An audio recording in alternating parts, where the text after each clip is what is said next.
So what are the numbers in terms of when men should start getting checked? Is it 50 like they do with, the colonoscopy, or is it earlier? We actually recommend at age 40.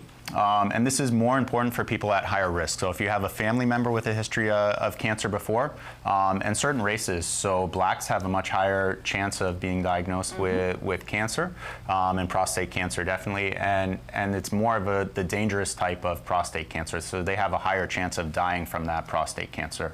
So for those specific populations, definitely at the age of 40, at least one initial screen. Okay, and that initial screen would be followed with a yearly screen after that, or? It depends on the risk factors and what the result of the screen was. So for some people, they can do an initial screen at age 40 and they don't have to come back until 45. Like a baseline? A baseline. Okay. If everything looks normal and it's within range. For other people, we do recommend a yearly follow-up after that if it's sort of without the range. Okay. Now, why do prostate cancer treatments cause urinary incontinence? Really it's because of where the prostate is situated. So it's in a very difficult place to treat.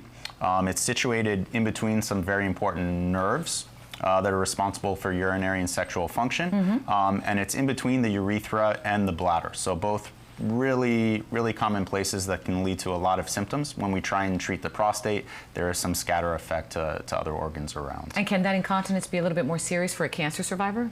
It is. It's definitely more common in our cancer survivors. And there are certain conditions that if you have incontinence after cancer treatment, that we need to rule out some other problems that maybe happen related to the treatment. So in that aspect, it is. Does it eventually go away in most patients? For some people it does, but for a lot of people it doesn't. So typically after treatment, we see improvement up to 1 year. After 1 year, if you haven't improved, it's very unlikely to go away. And about 5% of men need some treatment after prostate cancer.